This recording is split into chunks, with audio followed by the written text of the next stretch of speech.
Shout out kay sir, no. Sayang sir, sorry talaga, XL yung size nito.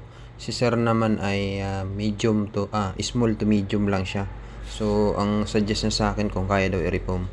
Sabi ko, sir, pangit kasi sobrang laki ng shield tapos malit yung ulo niya. Sabi ko, PM na lang kita sir pagka meron nang akong dumating na bago. So dumayo pa si sir galing ng Cubao para makita niya lang talaga yung helmet. So lahat tayo namumuhunan. Namumuhunan ako sa helmet para may maibenta sa mga customer ko na iba, no. Kagaya nito, sinukat na ni sir to. So nakita niya lahat. Meron akong Hornet. So, meron akong collection dito na gusto ko nang ibenta dahil hindi ko na nagagamit, ano. Kagaya nito. Sa may gusto, ito, limited lang ang meron. Old na Aray. Ayan, no. Parang rock siya, no. Parang rock. Kagaya nito. Ito for sale na rin.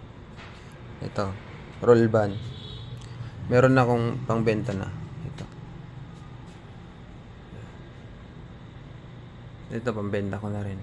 PM na lang kayo sa page, sa Facebook page ko, ano.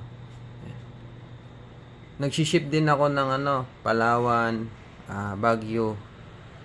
Legit seller na ako. Tinigil ko lang kasi nagugulay ako ngayon ng kangkong, kaya hindi ko na napupukusan. Ito. Marami akong Hornet. Hindi ko na siya nagagamit. Bibihira na ako magmotor. Puro sidecar na lang gamit ko. Ito. Yan. Ito, napakaganda ng loob nito. Yung isa, bali dalawa na ang meron ako nito. Foreigner, si Sir Roman, taga Palawan. Parang siya. Galing siyang Roman. Roman yung nakabili sa akin na foreigner. Meron pa ako dun sa taas, yung mga XL tsaka small. Meron dun maganda yung foam na sa ibabaw. Sir, sorry talaga. Sobrang laki ng aking X11. Pinunta na ni sir, binibigay ko lang ng 4.5 to. 4.5. Ito daw yung trip niya. X11. Nito, reform na rin. Good na yung loob niya.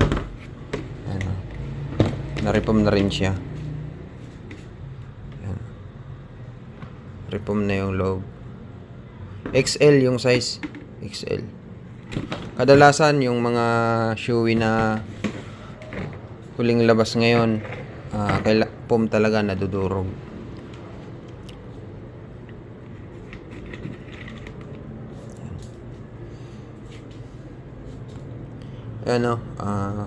Kung sino yung may gusto, punta lang dito sa bahay. Dito ako sa Block 10 sa may Kinit. Ito yung isa kong Shoei. Ito fit sa large tsaka medium.